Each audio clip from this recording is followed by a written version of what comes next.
Public service announcement from PBS Presidential Broadcast Service at Radyo Pilipinas, Radyo Publiko, 738. Paano nga ba mag-register para magkaroon ng schedule sa Bagong Pilipinas Presidential Action Center? Narito ang mga dapat gawin. Gamit ang iyong mobile device, pumunta sa eGov.ph app. Pwede itong i-download mula sa Apple App Store o sa Google Play Store. Gumawa ng account. Ilagay ang email address, valid mobile number, pagkatapos ay makakatanggap ka ng one-time code sa iyong email.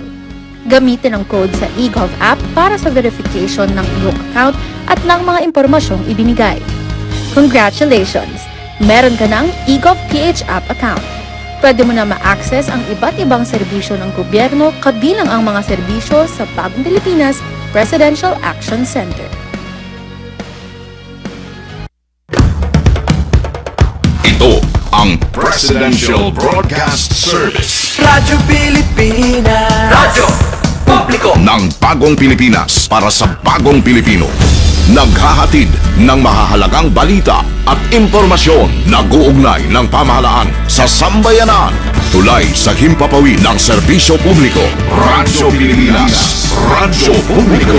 Ang boses ng Pangulo. Sa Mega Manila, 738. Radyo Pilipinas. Radyo Publiko.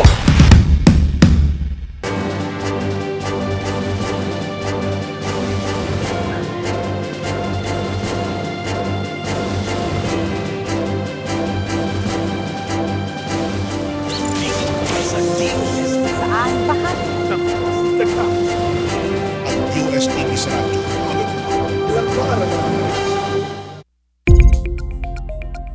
Ang magandang agam, Luzon, Visayas at Mindanao. Ako ang inyong kapatid sa Impapawid, Onin Miranda.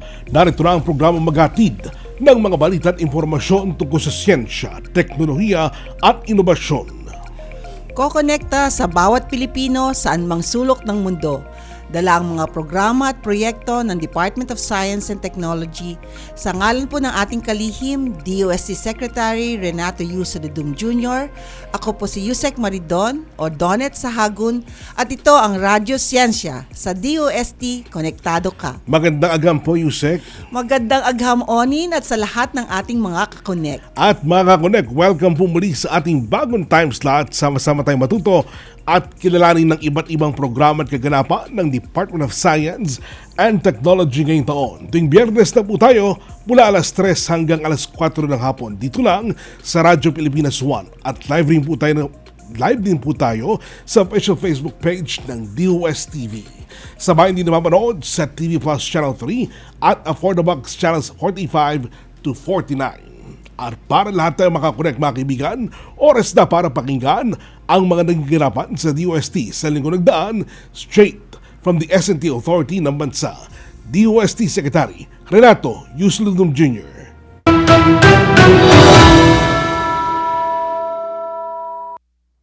Narito ang ilan sa mga mahalagang kaganapan ng Department of Science and Technology nitong mga nakaraang araw.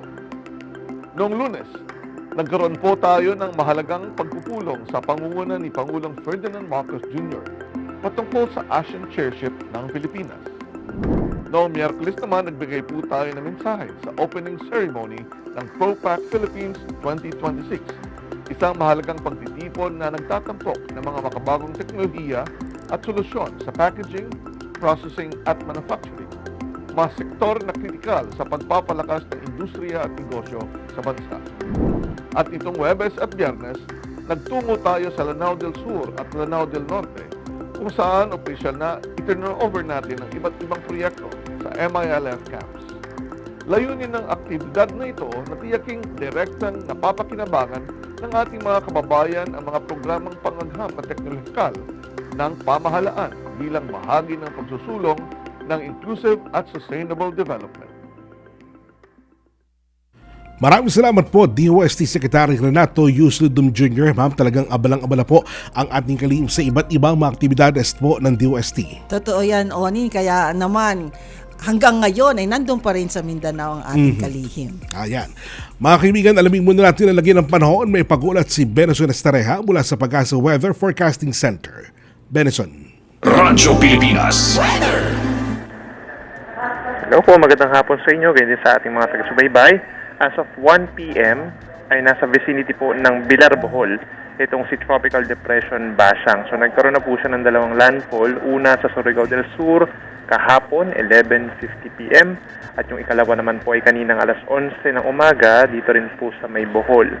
Ito ay may taglay na hangin na 55 km per hour sa ngayon, malapit sa gitna, pagbugso hanggang 75 km per hour. At kumikilos west-northwest at 20 km per hour.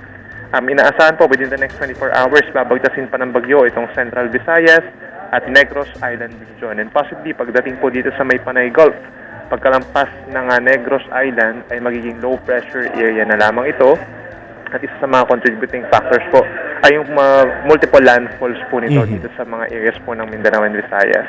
So sa ngayon, meron pa rin tayong wind signal number 1 dito po sa southern portion ng Occidental Mindoro, southern portion ng Oriental Mindoro, ngayon din sa Romblon, northern Palawan, southern Masbate, southern portion ng Eastern Samar, southern portion ng Samar, ngayon din ng Guimaras, Iloilo, Capiz, Antique, Aklan, Biliran, Bohol, Cebu, Negros Occidental, Negros Oriental, Leyte, Siquijor, at Southern Leyte. Signal number 1 din po sa Dinagat Island, Surigao del Norte, Agusan del Norte, Misamis Oriental, bahagi po ng Misamis Occidental, Camiguin, at Zamboanga del Norte.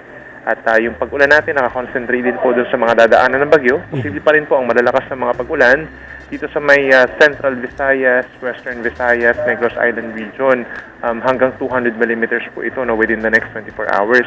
Habang meron din posibleng 50 to 100 millimeters o yung mga moderate to heavy rains po dito sa hilagang bahagi ng Mindanao, Zamboanga del Norte, Misamis Provinces, Lanao del Norte, at Camiguin, hanggang dito po sa may Leyte, Southern Leyte, mataas po ang tsansa ng mga pag-ulan, kaya't mag-ingat sa banta ng mga pagbaha at pagbuho ng lupa. Aasahan din po ang makulimlim na panahon at mga kalat-kalat na ulan simula mamayang gabi hanggang bukas dito po sa Southern Luzon, kabilang na yung Bicol Region, Mimaropa, Calabarzon, even Metro Manila, possible po. So magbaon na po ng payong kung lalabas po ng bahay. Mataas ang tsansa po ng pag-ulan dahil sa shear line. Ngayon na latest mula dito sa Weather Forecasting Center ng Pag-asa, Benny Estareja, magandang hapon po. Benny, maitanong ko lang, hanggang kailan mararamdaman ang epekto nitong bagyo? Apo, within 24 hours kasi ang forecast po natin ay posibleng maging LPE na lamang to, no? So yung effect niya as a bagyo, mukhang within 24 hours din. Pero yung low pressure area na, yung magiging, the moment na maging low pressure area po ito, meron pa rin siyang epekto hanggang bukas dito po sa Mimaropa. Alright, maraming salamat, Benny Estareja. Salamat po. Narito na ang iba pang napapanahong balitagam. Ito ang Balitang Rapidos.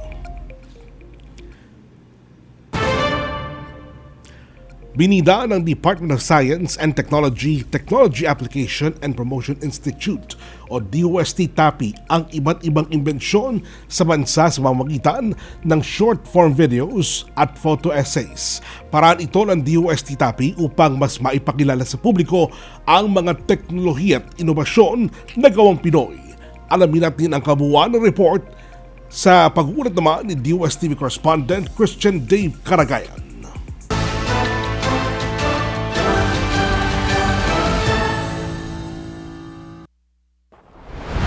Short-form video ads at photo essay feature ng mga teknolohiya at inobasyon na gawang Pinoy, yan ang bida ngayong taon sa Gawad Alunig at Dalumat Competition ng DOST Technology Application and Promotion Institute o DOST-TAPI. Ang Gawad Alunig at Dalumat ay taunang kompetisyon ng DOST-TAPI para maipakilala pa sa publiko ang mga makabagong imbensyon na gawa mismo ng mga Pilipino. Nagsisilbi rin ito bilang isang public relations tool ng DOST-TAPI para makalikom ng potensyal ng mga technology proponents sa iba't ibang panig ng bansa para maiugnay sila sa mga programa at serbisyo na inaalok ng institusyon. Kasabay ng pagdiriwang ng ika-39 na anibersaryo ng DOST-TAPI nitong January 30, ginawaran ang mga finalists at kampiyon mula yan sa halos 200 entries. Sa Gawad Dalumat o Photo Essay Competition, itinanghal na grand winner ang Team Bihasaya mula sa Cebu para sa kanilang akda na IPA, The Roots of Tomorrow. Tumanggap ang kanilang grupo ng 60,000 pesos para sa grand prize at 20,000 pesos naman para sa Best Innovation Story Award. We feature iPad because we were inspired by a quote which is, a man who plants a tree plants a hope. But beknownst to others also, this quote brings also bad intentions unnecessarily because some uses plastic pots to cultivate trees before they plant it on the ground. So we thought, wait, this problem has to be solved. So in spite of that, we found a solution and innovation. So iPod, we came with iPod. To our parents, to the contributors, to our kind of coaches, thank you so much for being there to our journey. There's a lot of challenges, obstacles, but you're able to push through because of those supports. And to our alma mater, Science Technology Education Center, we owe this to you, to Mantalaan, and to our family, and especially the one up above. God, thank you so much for this opportunity and honor. Itinanghal namang kampiyon sa Gawad Alunig ang Team Creative Blocks mula sa Davao City para sa kanilang short-form advertisement na Taghoy. Tumanggap ang kanilang grupo ng 75,000 pesos. Taghoy means or translates in Bisaya to calling the wind. Pag nagtaghoy ka, tinatawag mo yung hangin. Nirelate namin siya sa aerodynamic design nung feature namin na innovation in which ginawa namin siyang metaphor. Nag-revolve yung story around from resisting to finally embracing and calling on the wind po.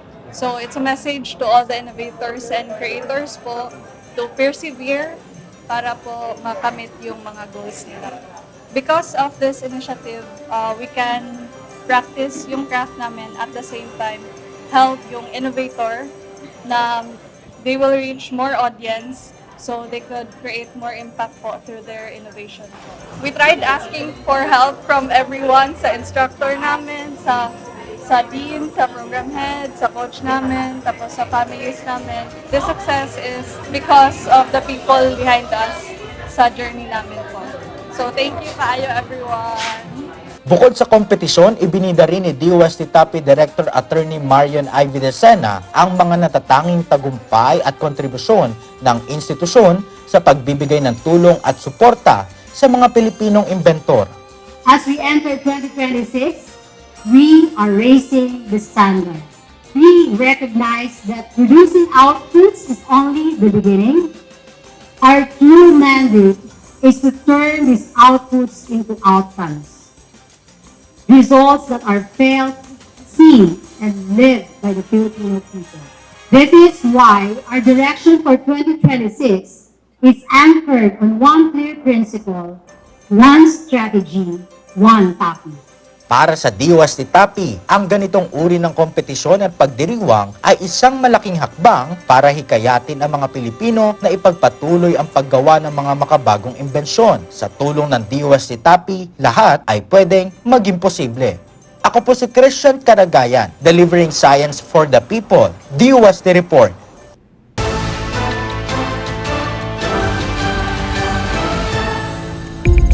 Ang aming pong pagbati sa lahat ng mga nanalo dyan po sa ginilat na award with wedding events sa bahagi po ng DOST TAPI. Tumanggap muna tayo ng flash report. 7 naarestong suspect sa pagpatay kay Police Staff Sergeant Kasaway nagpostibo sa iligal na droga ayon sa Bulacan PPO. 4 na suspect patuloy man tinutugis ng pulisya. Ang buong detalye ay atid ni Dayan Lear. Radyo Pilipinas Flash Report. Flash Report. Dayan.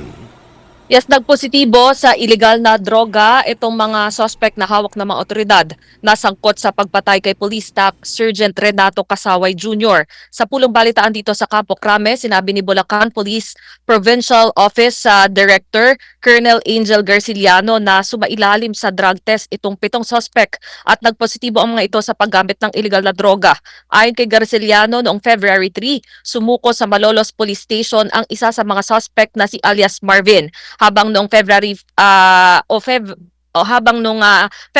sumuko naman yung isa pang suspect na si alias Egoy sa Bulacan PPO at nung kaparehong araw na aresto rin yung itinuturong gunman na si Juliana Salamat sa Tagum City, Davao del Norte. Ani Garciliano, nagtungo sa Tagum City itong si Salamat para magtago. Meron umano siyang mga kaibigan na tinawagan at doon sa nasabing lugar. Tinangkarin umano na tumakas itong si Salamat patungo sa ibang bansa dahil dala nito yung kanyang passport nang maaresto sa Tagum City. Narecover na rin itong baril na ginamit ng gunman na 9mm pistol sa Malolos, Bulacan, gayon din yung motorsiklo nitong PIDEG officer. Sa ngayon, 4 pang suspect ang pinaghahanap ng pulisya na umunoy mga accomplice o accessory sa krimen. Matatandaan na nag-alok ng 1 million pesos na pabuya ang DILG para sa ikadarakip ng gunman at 6 pang hinahanap na suspect dito nga sa pagpatay sa PIDEG officer sa Bulacan na binaon sa septic tank. Mula sa Campo Crame para sa Bagong Pilipinas, Dayan Lear, Radyo Pilipinas, Radyo Publiko. Radyo Pilipinas Flash Report. Flash Report. At sa pagpapatuloy ng ating balitang Rapidos, naghatid ang Department of Science and Technology katuwang ang Office of the Presidential Advisor on Peace, Reconciliation and Unity ng mga science and technology-based livelihood projects sa mga dating MILF camps sa Lanao del Sur at Lanao del Norte. Alamin natin ang kabuuan ng report kay DOS-TV correspondent Japet Paipa.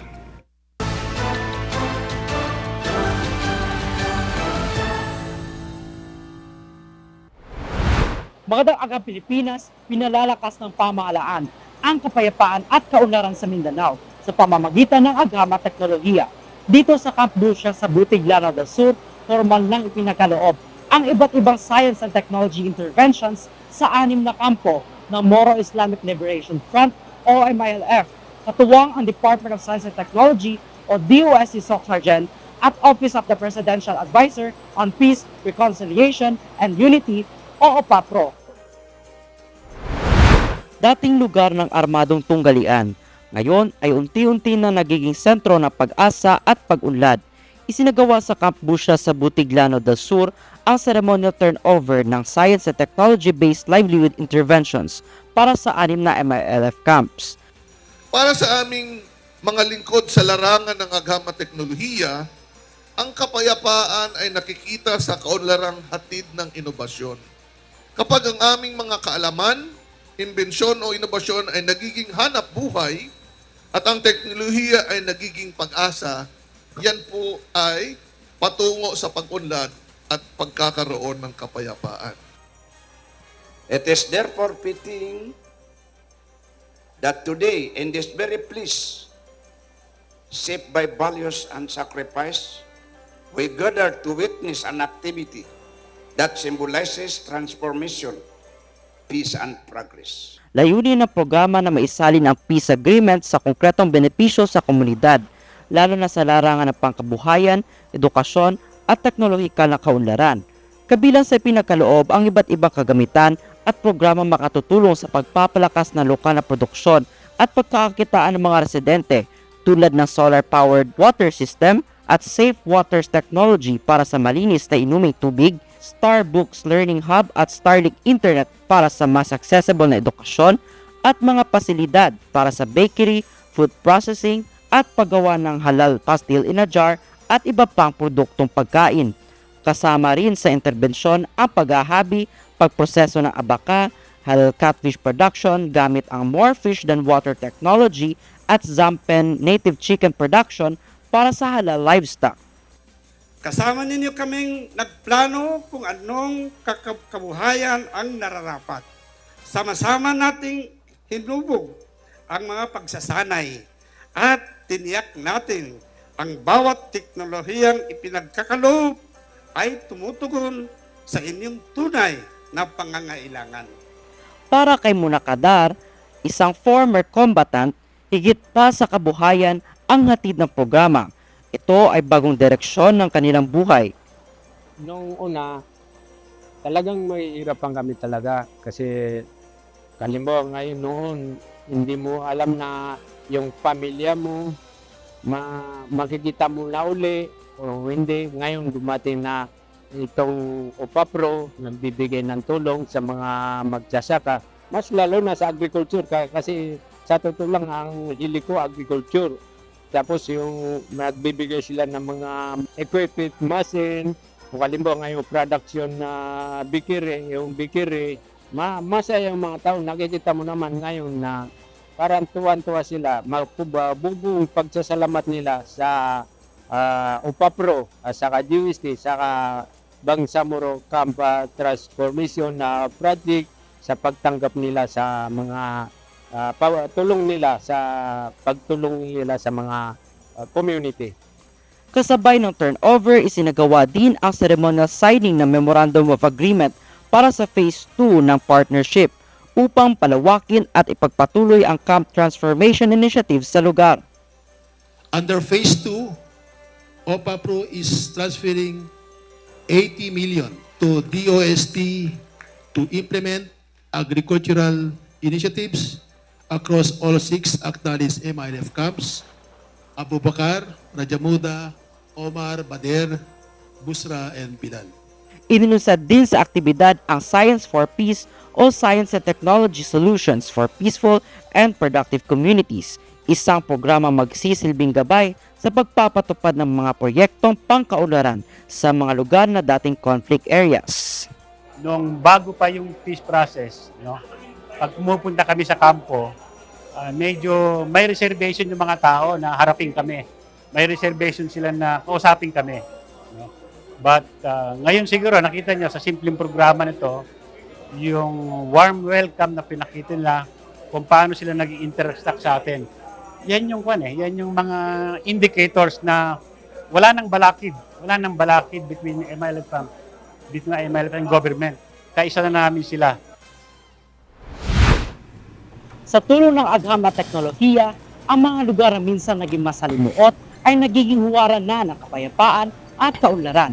Ako si Japet Paipa, delivering science for the people, solutions and opportunities for all.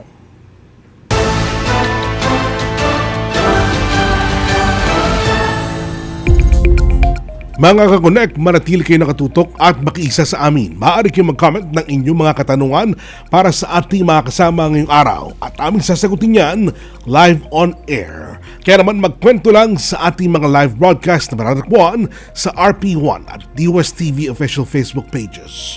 Mga ka-connect, agam nyo ba na mayroong programang DOST na layunin pong palakasin at gawing moderno ang mga negosyo ng ating mga kabayan? Tutok lang dahil yan ang pag-usapan natin ngayong araw. Magbabalik agad ang Radyo Siyensya sa DOST. Konektado ka! Good news! Ang inyong pinagkakatiwalaang Radyo Pilipinas nasa TV na! Oo, nasa TV na! Ang Radyo Pilipinas 738 AM ay live nang mapapanood sa Channel 3 ng ABS-CBN TV Plus at Channels 45 to 49 ng GMA Affordabox. Kaya may access ka na sa balitang totoo anytime, anywhere. Sa radyo, sa social media at TV. Radyo Pilipinas 738 AM. Radyo Siyensya sa DOST. Konektado ka dito sa Radyo Pilipinas. Nagbabalik po ang Radyo Siyensya. Ito na ang ating kwentong SNT.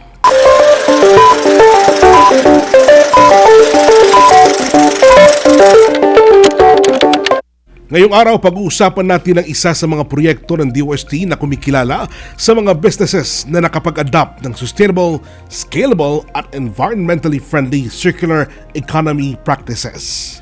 Tama yan, Onin. Dahil ngayon, pag-uusapan naman natin ang DOST Setup Awards, particular na ang Championing Innovation and Resource Circularity for Local Enterprises o ang Circle category. Upang talakayin yan, ay makakasama natin ngayon ang Chief Science Research Specialist at Provincial Director ng DOST Quirino na si Dr. Rosella Angelica or Angie Gorospe. Magandang agham, Doc Angie. Magandang agham po, Yusek Donet at sa lahat po ng mga avid listeners and viewers po ng Radyo Siyensya. Ayan. Ma'am Angie, para po sa kaalaman ng ating mga tagapakinig at mga taga-subaybay, ano ba yung DOST Setup Awards? Ayan. Ang DOST Setup Awards ay mga parangal na ibinibigay ng Department of Science and Technology ng Pilipinas sa mga natatanging micro, small, and medium enterprises na nakinabang sa Small Enterprise Technology Upgrading Program at matagumpay na gumamit ng agham, teknolohiya at inobasyon upang mapabuti ang kanilang negosyo. Karaniwang iginagawad ito tuwing mga malalaking kaganapan tulad ng National Science, Technology and Innovation Week. Ang setup ay pambansang programa ng DOST na tumutulong sa mga MSMEs na mag-upgrade ng makinarya at teknolohiya, mapabuti ang kalidad ng produkto, mapahusay ang proseso ng produksyon, mapataas ang produktibidad at kakayahan makipagkompetensya. At nagbibigay din ito ng programa na teknikal na tulong, pagsasanay, konsultasyon at access sa angkop na teknolohiya para maging mas matatag at mas sustainable ang negosyo. So, ang mga karaniwan niyang kategorya ng awards na po ito ay meron po tayong Setup Praise Awards, and then meron din tayong iReady Award, and then meron tayong Icon Award and Circle Award. So itong Setup Praise Award naman na po ito ay para sa mga MSMEs na nagpapakita ng produktibidad, resilience, agility, innovasyon, sustainability, at kahusayan sa pamamahala ng negosyo gamit ang aghabang teknolohiya. Sa iReady naman ho ay ginagawad sa negosyong handa para sa Industry 4.0 at makabagong teknolohiya naman. And sa Icon Award o yung Industry 4.0 Champion of Innovation para sa mga kumpanya naman na mahusay sa paggamit ng digitalization at automation. At para sa mga negosyong nagtataguyod naman ng circular economy, meron po tayong Circle Award for Sustainability at makakalakasang inobasyon. So nilalayon po nito ng mga parangal na ito na itampok ang mga kwento ng tagumpay ng mga MSMEs, hikayatin ang iba pang maliliit na negosyo na gumamit ng makabagong teknolohiya at ipakita na ang agham at teknolohiya ay susi sa paglago at competition and competitiveness ng lokal na industriya. Doc Angie, ano po ba ang main goal po ninyo para sa mga local MSMEs na natin pagdating sa award na ito? Ang Setup Awards ay unti-unting nag-e-evolve kasabay ng pagbabago ng pangangailangan ng mga MSMEs at ng direksyon ng agham at teknolohiya sa Pilipinas. Nung mga unang yugto or unang taon ng DOST setup, ang focus ng parangal ay sa mga MSMEs na nakapag-upgrade ng makinarya nila at kagamitan, nakapagpabuti ng kanilang produksyon at kalidad ng produkto at nakapagsimula na sila na gumamit ng angkop na teknolohiya. Layunin noon na ipakita na kayang umangat ang maliliit na negosyo sa tulong ng science and technology.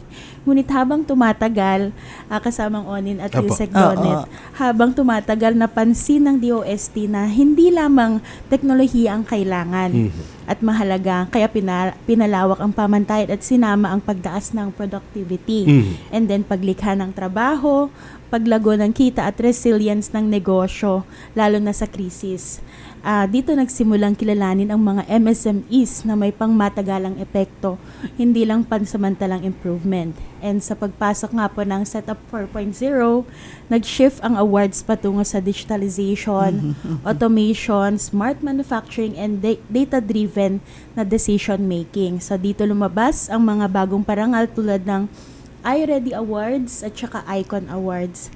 So ipinapakita nito na ang setup ay hindi lang para sa basic na upgrading, kundi para sa future-ready enterprises. So sa mga pinakahuling taon naman, mas pinahalagan na nila ang sustainability and circularity and environmental sustainability, pati na rin ang innovation na may social impact. Kaya nabuo naman ang parangal gaya ng Circle Awards po, na tumitingin hindi lang sa teknolohiya, kundi sa kung paano ginagamit ang teknolohiya para sa pangmatagalang kaunlaran ng negosyo at komunidad at kalikasan. So, nag-evolve po ang DOST Setup Awards mula sa simpleng technology upgrading patungo sa innovation, Industry 4.0 driven at sustainability driven excellence. Napakarami ng programa at proyekto ng TAPI, particular na dyan sa setup na yan. Oo. At saka itong Setup Awards talaga natin, highlight to ng ating taunang National Science, Technology and Innovation Week celebration. Kaya, Doc Angie, paano nakakatulong itong mga Setup Awards para i-boost naman ang ekonomiya at ang vision na Science for the People ng ating bansa? Ayan. Ang Setup Awards ay nakakatulong sa pag-boost ng ekonomiya sa pamagitan ng pagpapalakas ng ating MSMEs gamit ang agham at teknolohiya na nagresulta sa mas mataas na produksyon, mas maraming trabaho at mas competitive na negosyo. Kasabay nito, isinasabuhay din nito ang bisyon na Science for the People o yung ngayon nga nating tagline ay naagham na ramdam. Yan. Dahil ang benepisyo ng agham ay direktang napupunta sa ordinaryong negosyante at komunidad, hindi lang sa malalaking kumpanya o laboratorio. Ayan. Alright, ma'am. Tama-tama po. Ngayon pong sikat na ang tinatawag nating green economy. Paano po ba nag-a-adapt yung mga MSMEs sa Region 2 pagdating po sa circle category? Dahil dito po ba ang ating mga local firms sa zero waste mindset? Sa Region 2 o Region 2, nagsisimula na rin na mag-adapt ang ating mga MSMEs sa green economy, lalo na sa circle category, sa pamagitan ng waste reduction, reuse, at mas epesyenteng paggamit ng resources sa tulong ng DOST setup. Hindi pa man fully zero waste, nasa tamang direksyon naman na ang mga ating mga lokal na negosyo. Unti-unti nang nabubuo ang green at circular mindset at sa patuloy na suporta kaya itong palawakin pa. So during our mga technology needs assessment, din po, lagi po naming tinitignan ang waste management ng isang negosyo. So tinatanong namin kung ano ang ginagawa nila sa kanilang basura, paano nila ito tinatapon o pinapakinabangan ba nila ito sa mas makabuluhang bagay. At may mga MSMEs po tayo na isa sa kanilang mga objectives ay ma-reduce ang kanilang waste, lalo na po kung lumabas sa assessment natin na masyadong marami ang kanilang napoproduce na waste na pwede palang ma-recycle or ma-upcycle pa ho. Tama. Ayan. Alam mo itong ating Setup Award sa ilang taon na nating naibibigay. Di ba, Doc Angie? Kasi matagal na rin itong setup program. So, sa tingin mo, Doc Angie, ano yung mga common denominator ng ating mga nananalong MSMEs at bakit sila naging matagumpay sa pag-adapt ng mga technologies na ito? Napakagandang katanungan yung Sekdon. And ang common denominator po ng mga nananalo sa Setup Awards ay mindset at disiplinan ang paggamit ng teknolohiya. Kadalasan sila ay bukas sa pagbabago at hindi takot mag-innovate. May malinaw din po sila na problema sa negosyo na gustong solusyonan ng teknolohiya. At aktibo din po silang nakikipag-ugnayan sa ating DOST experts at sumusunod sa kanilang mga payo at mga training.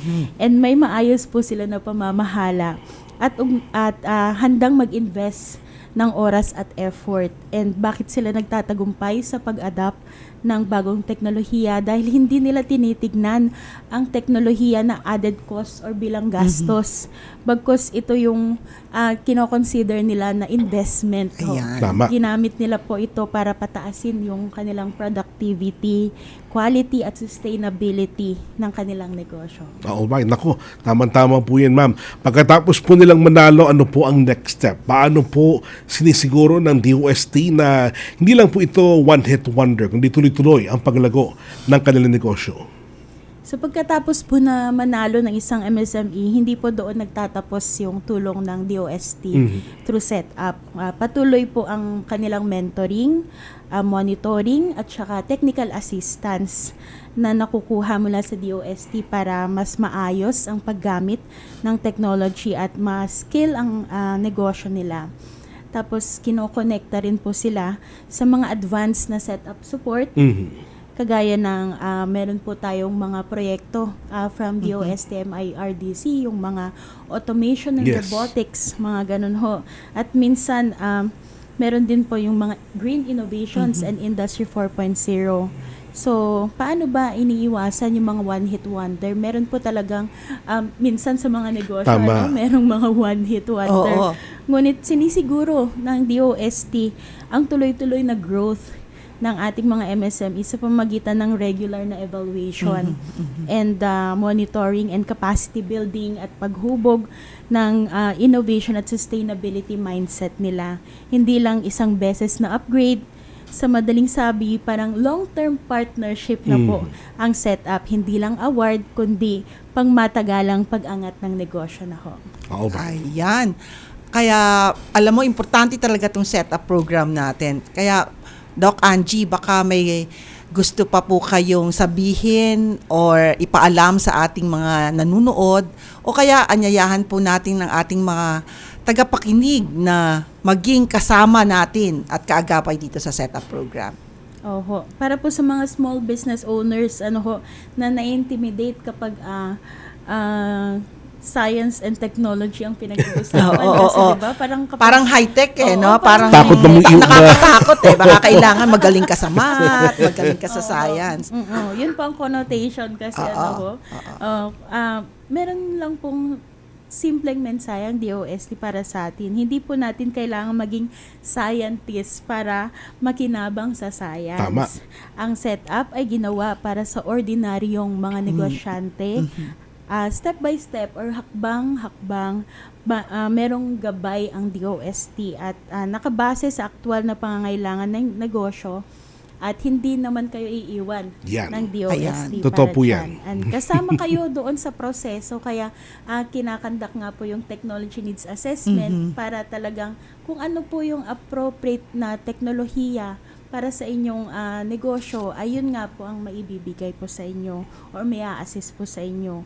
So, iisipin natin na hindi po siya complicated na bagay, kundi bilang isang kasangga para gumaan ang kanilang trabaho, gumanda ang kanilang produkto, at lumakas ang kita. So, sa huli, ang setup ay patunay na ang agham at teknolohiya ay para sa tao, para sa negosyo, at para sa kanilang mga pangarap. Maraming salamat, Doc Angie. So sinabi nga niya, ang DOST ay inyong kasangga. Hindi bibitaw sa ating mga MSME. So maraming salamat, Dr. Rosella Angelica o Angie Gorospe, ang Chief Science Research Specialist at Provincial Director ng DOST Quirino at ang mga representative para sa DOST Setup Awards. Maraming salamat, Doc Angie. Maraming salamat din po. Alright. Mga ka-connect, agam nyo ba na mayroong programa ng DOST na nakasuporta at kumikilala sa mga micro, small, and medium enterprises o MSMEs na gumagamit ng science, technology, and innovation para makapag-upgrade? Tutuklawan po dahil yan ang pag-uusapan natin ngayong araw. Magbabalik agad ang Radyo Siyensya sa DOST. Konektado ka. Curious din ba kayo kung gaano kabilis at kalaki ang tsunami? Kapag nasa malalim na parte ng dagat, umaabot ng 800 kilometers per hour ang bilis ng isang tsunami o halos kasing bilis ng lipad ng isang eroplano. Pagdating nito sa dalampasigan, nasa 40 hanggang 80 kilometers per hour naman ang bilis nito.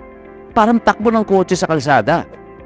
Kung taas naman ng alon ang pag-uusapan, aabot ng lampas 10 metro ang taas nito o kasing taas ng 3 palapag na bahay. Imagine that. Kaya, we should take it seriously kapag may tsunami warning sa ating lugar. O, ayun, alam mo na ha? #panatag ang may alam.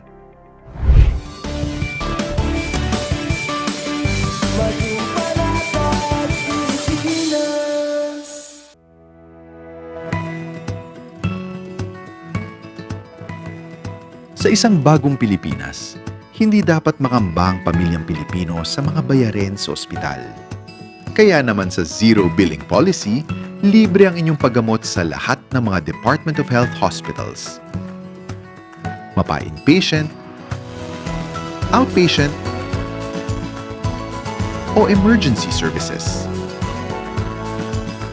Isama na rin ang mga mamahaling gamot, lab tests, therapy, at marami pang iba. Libre ang inyong paggamot. Ang pangangalaga sa kalusugan ng mamamayan ay ang ating pangunahing tungkulin dahil ang serbisyong medikal ay karapatan at hindi dagdag pasanin. Mas pinalakas, pinalawak. Radyo Pilipinas. Radyo Publiko, Radio Pilipinas and Capital 104.3 Collab. Radyo Magazine. Sports Radio. Radyo Pilipinas. World Service. Ang tagintig ng FM at lakas ng AM. Sa iisang himpilan. Pinagsanib na puwersa Para sa mas malawak mas maraming mararating. at mas maraming maaabot ng impormasyon at serbisyo publiko. Radio Pilipinas and Capital 104.3 Colab. Radyo Pilipinas News Nationwide. Trending issues na pinag-uusapan. World News in 5. Ang inyong institusyon sa Philippine Sports Broadcast. Di papahuli sa mahahalagang kaganapan. Siksik sa impormasyon. Mga palatuntunan ng Radyo Pilipinas, Radyo Publiko 738, Sports Radio 918. Radyo Magazine 1278 At Radyo Pilipinas World Service. nag-uugnay ng pamahalaan sa sambayanan. Mapapakinggan na Sa Capital 104.3 FM. Capital 104.3 Radyo Pilipinas World Service. Sports Radio. Radyo Magazine. Serbisyo Publiko. AM and FM Collab. Collab. Sa Capital 104.3 FM. Radyo Pilipinas. Radio Pilipinas and Capital 104.3 Collab. Discover, learn, and grow. Alamin ang mga alok na serbisyo mula sa gobyerno. Radyo Siyensya. Dito sa Radyo Pilipinas. Mga kakunek, ngayong araw, isang espesyal na kwentong ating bubuksan. Agham nyo ba na ang pagsaka ngayon hindi na lang basta sa putikan at kalabaw? Ngayon po, high-tech na, solar-powered pa at higit sa lahat, isang classroom na bukas para sa lahat. Ngayong araw, pag-usapan natin ng isang simpleng sakahan noon na ginawa ng 21.9 hectare hub ng karunungan. Makakasama natin ngayon ay hindi lang basta farmer o magsasaka. Siya rin ay isang entrepreneur. Siya ay isang mentor, innovator, at ang tatay ng ating mga farmer scholars. Very exciting ang ating topic ngayon. Makakasama po natin ang owner at general manager ng FDN Integrated Farm na si Mr. Francis D. Nitura. Magandang agham, Sir Francis. Magandang agham po at magandang hapon po sa mga tagapakinig po natin. Ayan. Sir, para po sa kaalaman ng ating mga tagapakinig at taga-subaybay, maaari niyo po bang ikwento sa amin kung ano po ba itong FDN Integrated Farm?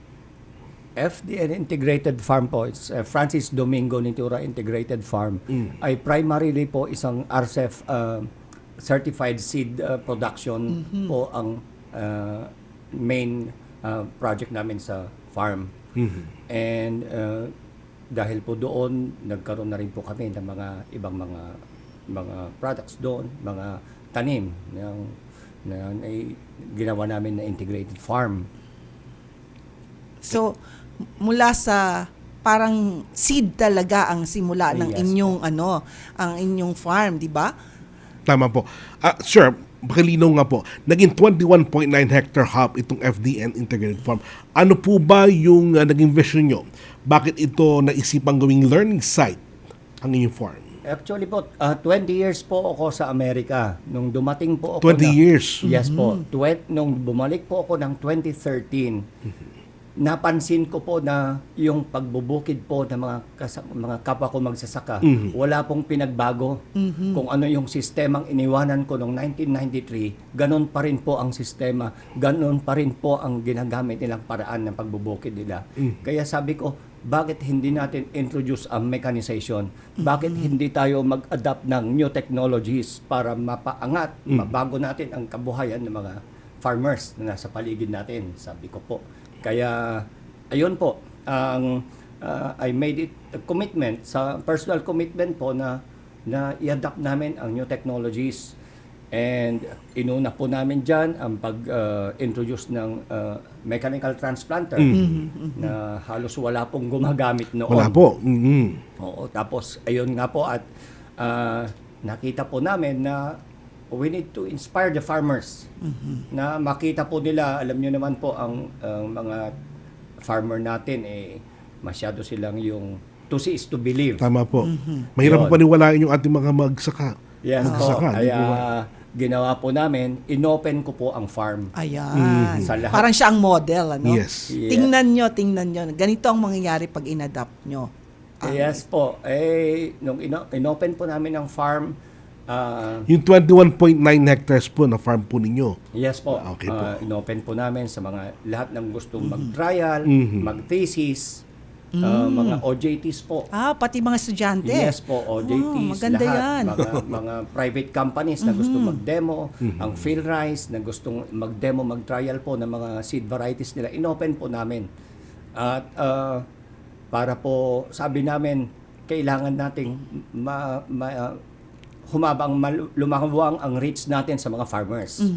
So ayun po, may nagsabi po sa amin na mag-apply rin kami sa Learning Site for Agriculture para po lalo namin mapalaganap yung mga ginagawa namin, maipakita yung ginagawa namin mga pagbabago sa farm. Ayan. So alam po namin na isa na kayo sa mga winners ng ating DOST setup project. Paano po ba kayo napasok rito at anong ginawa nyo para manalo? Una, paano kayo naging setup beneficiary? At yung pangalawa nga, paano kayo nanalo? Ano yung mga nakita ng mga hurado? At kayo ang napili na winner sa inyong category. Yes po, ma'am. Nakakatuwa po kasi dahil nung na-open na po namin ang farm, nag-benchmark po ang si provincial director namin, si Sir Lucio Calimag, doon sa FDN. At nakita nila yung mga pangangailangan pa namin. At sabi niya, bakit hindi kayo mag-apply ng setup? Kasi kailangan nyo ng mukhang may problema kayo dito sa irrigation ninyo. Oo, so ayun po, in-applyan po namin nung nagkaroon na po kami ng mga solar irrigation system. Doon na po nag-umpisa na lalong nakilala ang FDN. Alright, sure. Gaano po kalaki ang natitipid po ninyo sa kuryente? At paano po pinadali ang inyong irrigation o pagkapatubig? Siguro it's more than 50-60% po ang Yes, natitipid sir. namin. Kasi po lalo na po sa sa aquaculture po namin, dati halos yung kinikita namin sa fish pond napupunta lang po sa gastos sa kuryente, gastos namin sa generators na pagpapatubig namin. Tama po. Pero nung nagkaroon po na po kami ng solar irrigation, nawala na po lahat yon. Nawala na gastos. Nawala na po yung gastos, pati po yung nabawasan na rin po yung mga fish kill. Kahit drought po kahit dry season, nakakapag-alaga po kami ng sa aquaculture. Sa pagbubukid naman po namin, pag meron na pong schedule, naglabas na po ng schedule ng NIA Maris ng release ng tubig, it takes a couple of days pa po bago makarating sa area namin. So, nung meron na po kaming solar irrigation, nina-anticipate na po namin, tina-timing na namin na mag land preparation para by the time na nandun na ang tubig, tanim na lang po kami. Tama po. By that time po, pag ganun po ang sistemang ginawa namin, napapaaga po yung pag-harvest namin, naiwasan namin yung pagdating ng malalakas na bagyo. Tama po. Para smart agriculture na talaga Tama tayo. po. Pero curious lang ako, sir, ano naman ang sinabi ng mga ibang farmers nung nakikita kung anong ginagawa nyo dahil sa tulong na rin ng setup? Natutuwa po sila. Actually, ang dami po namin narinig na comments na na-inspire sila. Ayan. Dahil sa mga na ipapakita namin na new technologies sa farming, at lalo na nga po yung sa setup program po natin, may mga lumalapit na po sa amin na nagtatanong tungkol sa setup. So may actually meron po ako mga na tulungan din na endorso na mag-apply sila. At na-aproban na rin yata sila. Kaya Ayan. Ayos. Magandang balita. Ma'am. Dumadami ng ating mga setup beneficiaries. Ano po ba ang goal o pangarap ng FDN Integrated Farm para sa mga kabataang nakikinig ngayon na naiisip na mahirap ang farming? Tama. At mismo si Pangulong Bongbong Marcos, di ba ma'am, hinikayat din mga kabataan na balikan ng pagsasaka. Oo, totoo yan. Diba? So ano po yung mensahe nyo? Kasi sa totoo lang, sa scholarship program natin, yung agriculture, BS Agriculture, isa siya sa mga kumukonti po ang nag-a-apply o na scholars natin. So ano po ang ating mensahe, lalo na sa ating mga kabataan? Yes po. Lagi ko pong sinasabi sa almost hundreds na po ang mga scholars namin, yung mga nagpupunta ron na mga OJTs. Lagi ko pong sinasabi sa kanila na huwag sukuan ang agrikultura. Dahil iba na po ngayon ang approach sa agriculture. Marami na tayong mga science and technology, isama po natin. Huwag po natin talikuran mga makabagong teknolohiya, mga siyensya, mga natututunan po natin. Lagi ko pong sinasabi sa kanila na ito na ang the golden year ng agriculture with the support of the different government agencies, lalong-lalo na po ang DOST. Ramdam na ramdam po namin ang pagtulong po nila at pagsuporta sa mga programa namin sa farm. Alright. Sir, baka may gusto pa kayong ipahayag at batiin, una sa lahat, saan po ba maaari matagpuan ang FDN Farm? FDN Integrated Farm po ay nasa Barangay Ballesteros, Aurora, Isabela, sa Region 2. At gusto ko pong pasalamatan sana yung mga iba-ibang government agencies din po na sumusuporta sa amin. Unang-una, ang DOST po. Kaya po kami nagkaroon ng sunod-sunod na awards. Sa iRace din po kami. Na-increase namin productivity namin dahil sa setup program ng DOST. At pati na rin po ang NIA Maris, lalong-lalo na po ang Division 3 na laging nakasuporta rin po sa mga programa namin. Ang DepDev, nagkaroon din po kami ng Philippine Innovation Award. Yes, sa sir. 2025. Tama po. Panalo kayo dun, sir. Yes po. At sa DOLE po, back-to-back winners po kami ng Productivity Olympics. Nangyari po sa amin yan dahil po sa support ng DOST sa solarization program po namin, na-sustain po namin ang productivity namin. Kaya po, yan, nagpapasalamat din kami sa mga suportang binibigay nila. At siyempre, maraming salamat din po sa Team FDN, sa mga kasama po namin sa farm, sa pamilya ko po. Nandito po yung misis ko ngayon na nakikinig. Batiin po natin si Mrs. Po. At yun po, sa mga private entities din po na actually meron pong Ateneo Utopia Farmers Forum na full support po sa lahat ng ginagawa namin. Alright. Ayan, kulang na kulang ang ating oras. Marami pa sana tayong dapat itanong, pero ganun pa man. Maraming salamat, Sir Francis D. Nitura, ang owner at general manager ng FDN Integrated Farm. Maraming salamat, sir. Hanggang sa susunod po. Oo. Maraming salamat din po. Ayan. Alright, mga kaibigan. Alamin muna natin ang ibang kaganapan ng ating pong kalihim sa mga susunod na araw, straight from the S&T Authority naman sa DOST Secretary Renato Yusuludum Jr. Narito naman po ang ilan sa mga nakatagdang gawain ng Department of Science and Technology sa susunod na linggo. Sa Miyerkules po, gaganapin ang South Luzon at NCR leg ng ating conference call. At sa Biyernes naman po ay ang 28th founding anniversary ng Philippine Science High School System. Yan po ang ating mga kaganapan para sa linggong ito mula sa Department of Science and Technology para sa Agham na Ramdam. Ako si Secretary Renato Saludum Jr., patuloy na maghahatid ng kaalaman at serbisyo para sa bawat Pilipino. One DOST for you, solutions and opportunities for all. Maraming salamat, Sekrene. Mga kakunek, yan po ang naging kabuuan ng ating programa. Muli niyo po kami samahan sa susunod na Biyernes alas 3 hanggang alas 4 ng hapon dito sa Radyo Pilipinas. Sabay din mapanood sa TV Plus Channel 3 at For the Box Channels 45 to 49. Muli po, ako inyong kapatid sa Impapawid, Onin Miranda.